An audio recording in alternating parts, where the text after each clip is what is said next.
The human's roar shattered the garden's bioluminescent peace as he stepped into the path of the sixth phase blade. It didn't just pierce him, it anchored him to the white stone floor.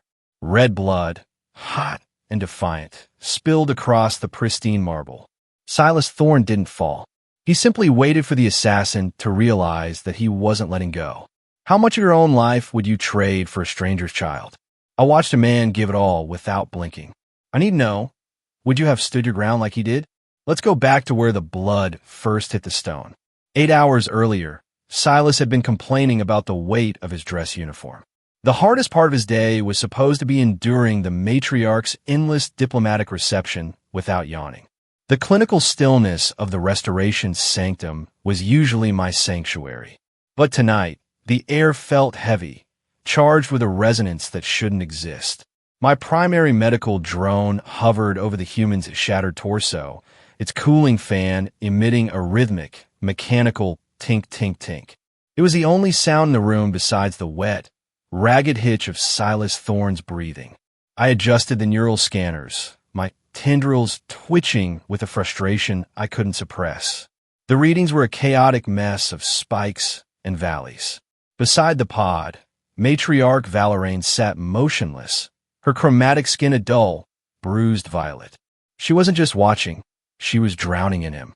Every time Silas's heart faltered, the matriarch's own pulse mimicked the failure.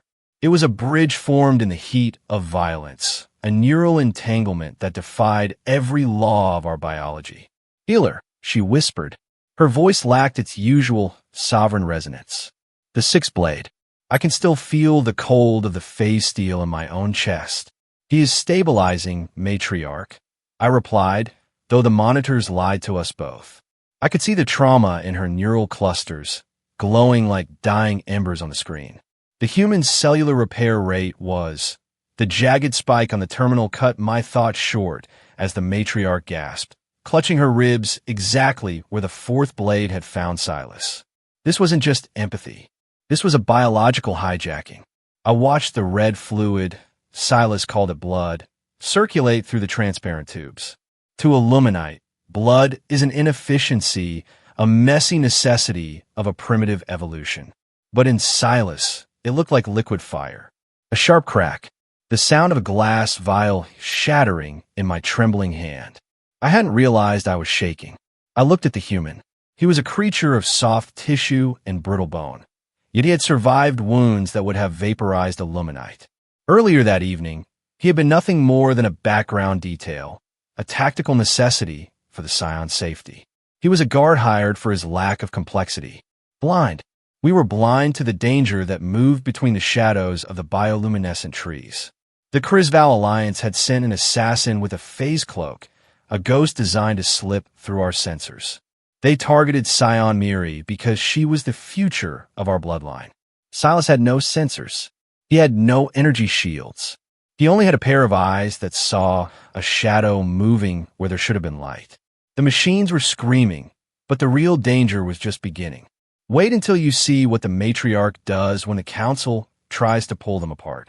High Arbiter Jackson paced the council floor, his chromatic patterns flashing jagged, angry crimson. The Crisval Alliance was no longer content with shadows. They were strangling our trade routes, demanding we surrender the human anomaly to their custody.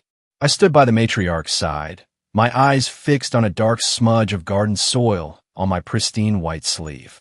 It was a stubborn remnant of the night Silas Thorne fell, a reminder that no amount of clinical scrubbing could remove the reality of what he had done. The plan Silas proposed was madness. He wanted us to broadcast his recovery, his scars, and the evidence of the Crisval's treachery to every sector simultaneously. He called it a transparency trap. While the Crisval Shadow Fleet thrived on the calculated silence of deep space ambushes and the curated lies of diplomatic channels, Silas Thorne understood that a single, unvarnished truth broadcast across the hyperrelay would ignite a fire that no amount of political maneuvering could ever hope to extinguish. Logic dictated he should have succumbed at the third strike, and yet, a sudden, raspy breath from the recovery pod shattered my internal analysis. Silas was awake. His eyes, though clouded with pain, held a terrifyingly sharp clarity. "They think I'm a liability," he croaked, his voice cutting through the Arbiter's shouting. "Let them. A liability is just a target they can't afford to miss." The science of what followed was unprecedented in our history. Typically, a Luminite neural matrix is a closed system, a crystalline structure that shatters if forced to integrate foreign patterns. However, human neurology possesses a chaotic neuroplasticity that acts as a universal adapter. By sharing her sovereign energy, Matriarch Valeraine wasn't just healing him.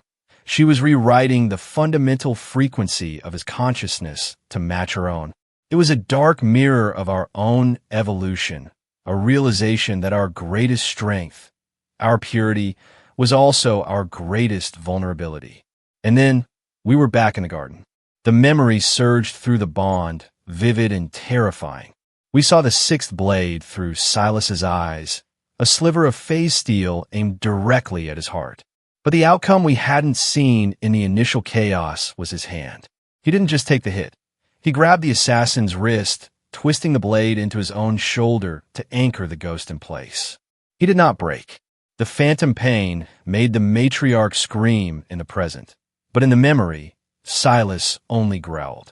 It was that moment of absolute, illogical resolve that allowed the royal guards to finalize the kill.